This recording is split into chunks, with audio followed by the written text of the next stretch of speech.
Assalamualaikum warahmatullahi wabarakatuh.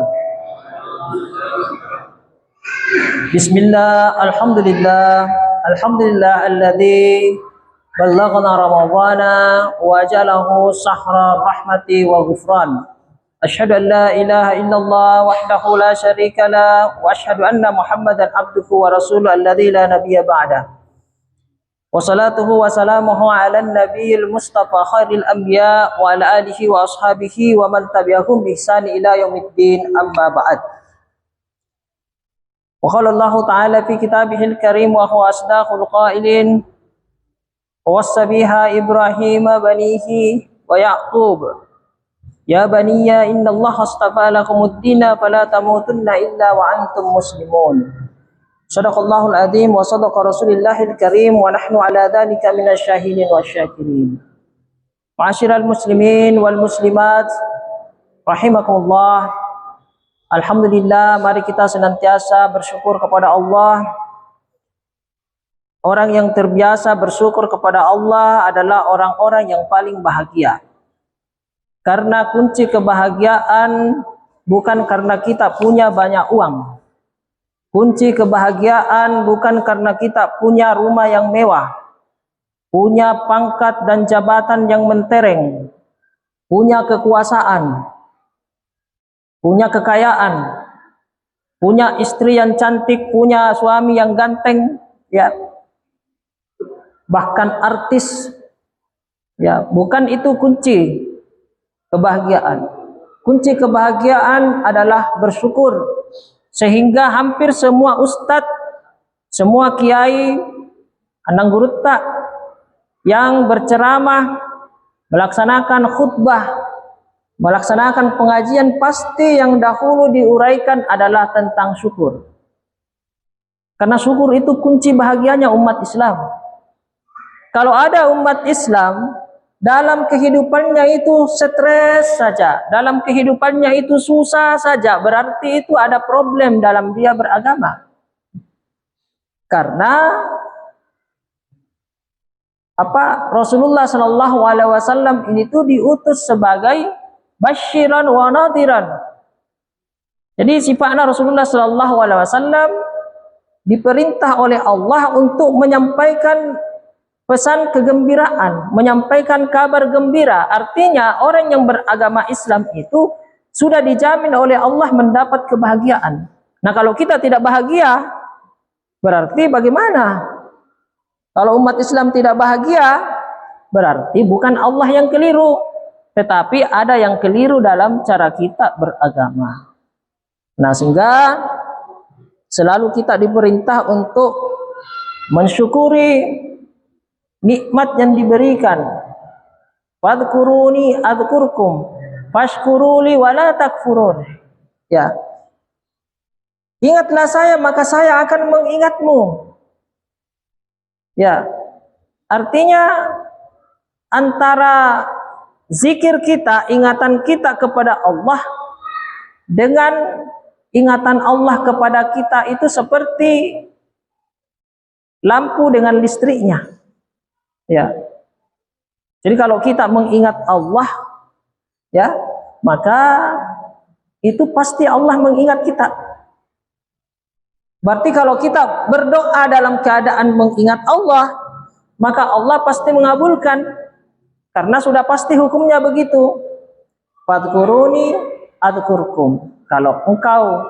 Kalau hamba-hambaku itu mengingatku, maka saya mengingatnya.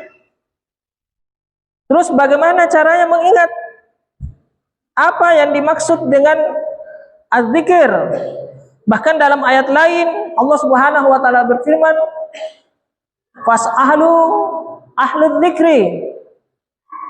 Bertanyalah kepada ahlinya, orang yang berilmu. Ya, az-zikir juga dalam agama kita, kalau dalam Al-Qur'an itu disebut az-zikir, itu juga bisa bermakna orang yang berilmu, orang yang berpengetahuan. Bertanyalah kepada orang yang berilmu, in kuntum la ta'lamun, apabila engkau tidak mengerti. Zikir diterjemahkan ke dalam bahasa Indonesia itu menjadi mengingat. Ya, padahal sesuatu yang kita ingat, Pak, itu pasti jauh. Coba Ki, kalau kita ini di masjid, pasti kita ingat rumah tak? Ya, berarti rumah tak jauh. Kalau kita ingat istri tak di rumah, pasti istri tak jauh. Istri ingat suaminya di luar rumah, berarti suaminya jauh. Pas istrinya datang ke rumah, masih diingat istri. Kan sudah tidak diingat istri, Pak. Ya, karena sudah ketemu. Ya, seperti itulah orang yang mengingat Allah. Sudah tidak ada ingatannya karena dia sudah berjumpa dengan Tuhannya. Ya, bagaimana itu? Seperti waktu kita sholat. Kenapa dalam sholat itu, kenapa kita diwajibkan 5 kali sehari semalam melaksanakan sholat? Karena prinsipnya apa dalam sholat itu? Adalah kita diajak berdialog oleh Allah. Berdialog ini artinya apa? Berarti seorang yang sholat itu mesti berjumpa dengan Tuhannya. Tapi kan ini rumit. Rumitnya di mana? Karena ketika kita takbiratul ihram lillahi ta'ala, Allahu Akbar, itu isinya macam-macam. Ya, Allahu Akbar tak isinya proposal, ya. Allahu Akbar kita isinya gaji, THR, baju baru, ya. Apa nayan dewa pura buka. Itu isi daripada takbiratul ihram kita. Sehingga ketika walaupun kita bilang Allahu Akbar, tetapi batin kita mengatakan bukan Allahu Akbar. Ya, itu baru di takbiratul ihram, belum baca Fatihahnya, belum baca surah, belum ruku sujud sampai salamnya. Ya, melanglang buana. Sehingga apa? Istilah zikir ini itu akan sangat sulit dilaksanakan bagi orang-orang muslim jika dia tidak melakukan pembenahan sifat-sifat rohani. Karena masalah zikir mengingat Allah itu adalah persoalan batiniah. Nah, masalah puasa, ibadah puasa itu tujuan utamanya adalah membenahi masalah batiniah pada manusia itu. Jadi perintah dari puasa la'allakum tattaqun. Takwa itu kan prinsipnya apa? Prinsipnya adalah istiqomah. Innal ladzina qalu rabbunallah summa istaqamu. Sesungguhnya orang yang mengatakan bahwa Allah itu Tuhan kami, lalu dia beristiqomah, tatanazzalu alaihimul malaikah, maka akan diutus kepadanya malaikat. Apa fungsi malaikat diutus kepada orang yang istiqamah? Adalah untuk menjaga sifat-sifat rohaninya. Mana sifat-sifat rohani itu? Diantaranya syukur. Itu sifat rohani, Pak. Salah satu contoh, kalau mau tes itu sifat rohani yang namanya syukur itu jalan di kita atau tidak, tes maki. Misalnya kita P3K, nanti kita dapat gaji, katanya dijanji 6 bulan ya. Setelah 6 bulan tidak digaji. Nanti tunggu 6 bulan setelah kita tidak dapat gaji. Kalau perasaannya sama, waktu dapat gaji dengan tidak dapat gaji, perasaannya sama, tetap bahagia di hadapan Allah, maka syukurnya jalan. Ya. Tapi kalau stres, ya pokoknya yang diri gara-gara di emo, gara-gara di emo, gara-gara di omo, maragi-ragi napa salah, berarti dia berjalan sifat syukur. Ada orang yang pergi ke laut, musasi, ya. Hari pertama, malam pertama dapat 1 termos, hari kedua dapat 2 termos, pas hari ketiga setengah termos, ya. Hari pertama selalu bilang alhamdulillah, alhamdulillah. Hari kedua alhamdulillah. Pas hari ketiga apa nawang? Inna lillahi wa inna ilaihi raji'un. Ya. Usaha bulat penuh rahmat di usaha nami baik di dan lek tak coba dia protes. Kenapa begitu? Karena sifat syukurnya tidak jalan. Kenapa sifat syukur tidak jalan? Karena orang itu belum mendapat sifat-sifat rohaninya. Maka puasa dibuat sebagai wasiat. Jadi puasa itu adalah ibadah wasiat sebenarnya yang diwasiatkan oleh para nabi terdahulu sampai kepada kita. Wassabiha Ibrahimu banihi wa Ya'qub. Ya, Ibrahim mewasiatkan kepada anak-anaknya, bahkan Yakub juga, Nabi Yakub mewasiatkan ibadah puasa ini kepada anak-anaknya sampai ke kita. Ya, maka di situ di ayat disebut la'allakum tattaqun. Ya, kutiba alaikumus syiyam kama kutiba alal ladina min qablikum. Orang-orang sebelum kamu. Itu yang dimaksud adalah nabi-nabi terdahulu juga disyariatkan untuk melaksanakan puasa. Tujuannya apa? Untuk menumbuhkan sifat-sifat rohani. Di antaranya syukur. Orang kalau sudah punya syukur, ya, maka kalau dia punya syukur, maka nanti akan muncul sifat sabar. Ya. Jadi tidak bisa kita paksa orang sabar itu, Pak, kalau tidak ada sifat sabar sama dia. Ya.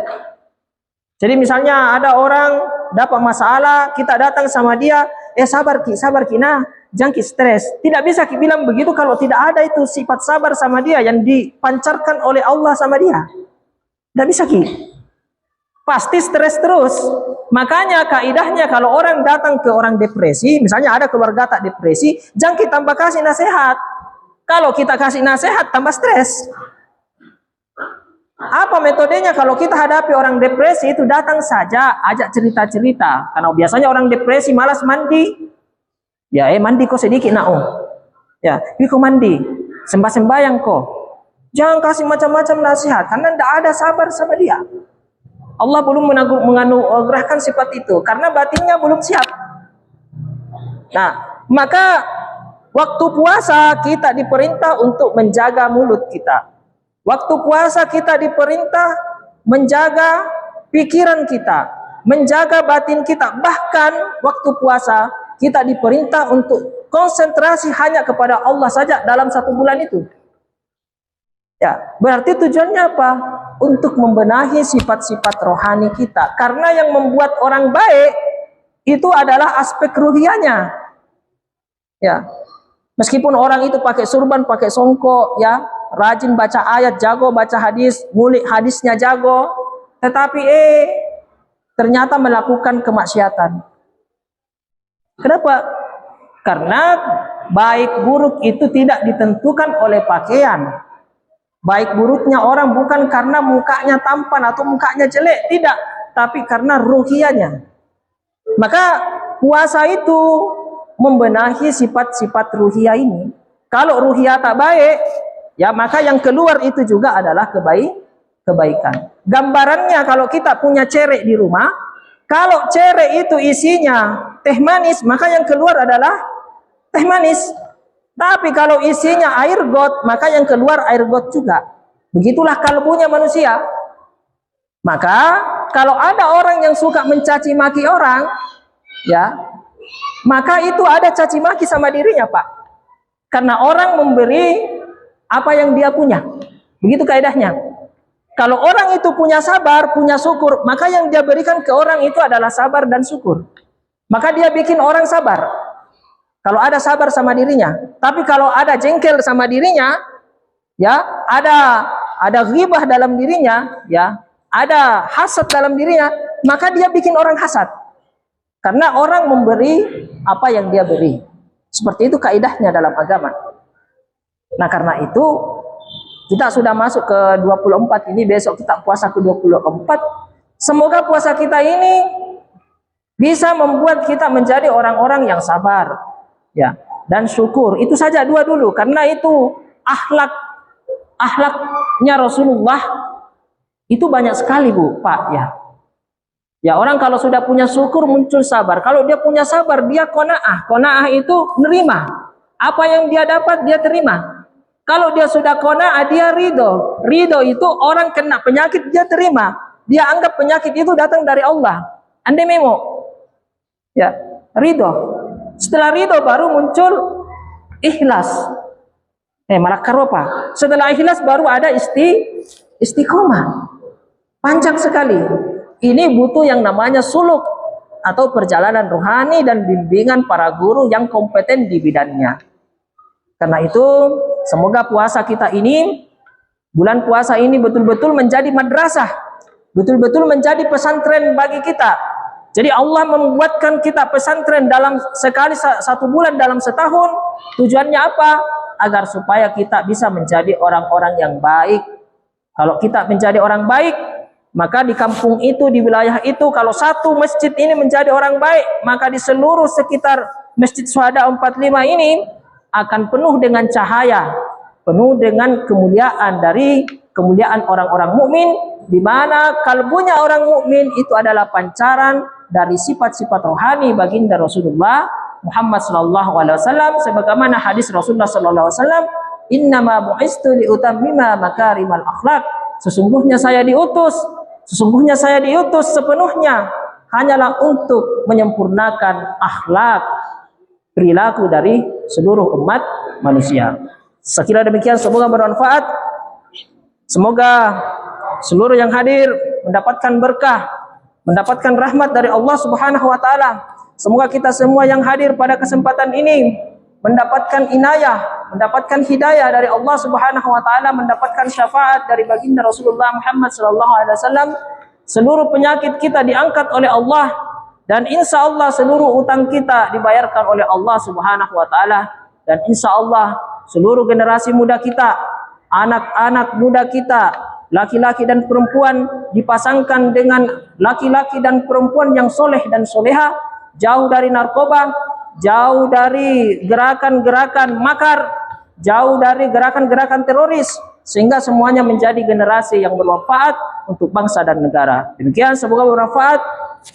Jazakumullah khairan, wallahul muwaffiq ila aqwamit thariq. Wassalamualaikum warahmatullahi wabarakatuh.